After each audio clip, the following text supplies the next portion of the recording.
Today I want to share with you one of the most transformative personal growth practices that I've tried so far.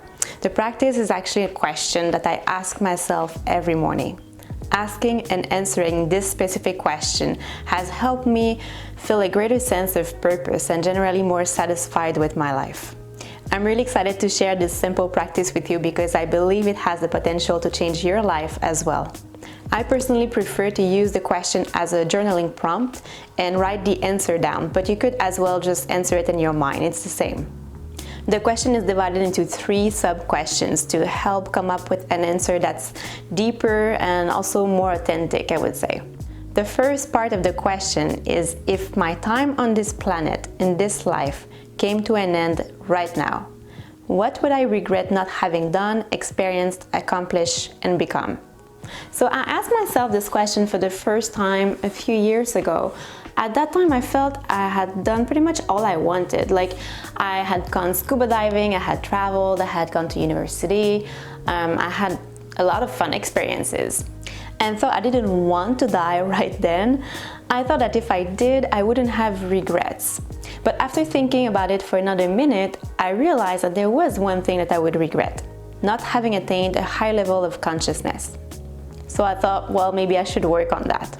For you, the answer to that question could be completely different. Perhaps you would regret not traveling, or not spending more time with your family, or not telling your partner how much you love them. Perhaps you would regret working in a job you dislike instead of pursuing a career as a writer or a dancer. But here's what asking this question does. It shifts our focus away from the priorities of the ego and onto the priorities of our higher self, or our wiser self if you prefer. The ego likes to feel important. The ego thinks that we need to achieve something or look a certain way to be worthy, which of course isn't true. The higher self wants much more for us than losing weight or getting a new iPhone. It wants us to feel fulfilled, at peace, loved, and compassionate. We can't find lasting happiness by satisfying the desires of the ego. We can only be truly happy by focusing on the desires of our higher selves. And that's what the first part of the question helps us discover. The second part of this question brings a slightly different perspective, so it helps us come up with practical actions. If I knew I had only 6 months to live, so now I'm giving myself a little more time, how would I use the time I have left?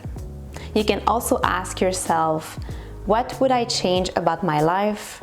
What would I prioritize and focus on for the next 6 months? So here are a few answers I wrote in my journal this morning. I would do my best not to judge others and would try harder to practice forgiveness as taught in the book A Course in Miracles. I would do my best to change my perception of my body. So for as long as I can remember, I've dealt with body image issues. And even though I know that a person's worth isn't defined by how they look, I still feel some discomfort and shame when I think of my body. This means that there are beliefs in my mind that need to be shifted. And if I had only 6 months to live, I would make a greater effort to change those beliefs. Finally, the third and last part of this question is, how can I make the most of the time I have today? So the answer to that question will be based on the answers to the previous sub-questions. For example, this morning I wrote, today I will meditate for at least 30 minutes. Today I will do my best not to judge people for their opinions, words, and actions. I will remind myself that we all have a unique perspective on life and that mine isn't better or worse than anyone else's. I personally believe that by asking ourselves this 3-part question daily, we can speed up our personal growth and evolution as human beings. I recommend doing this exercise in the morning because it'll set the tone for a positive and meaningful day. It'll help you stay focused on what truly matters and not waste time on what doesn't. I hope that this was helpful to you and that you will try this exercise. If you have any recommendation for journaling prompts, please share them in the comments below. If you like this video, please let me know by giving it a thumbs up, and you can also subscribe to this channel for weekly videos. So thanks for watching. Have a great week.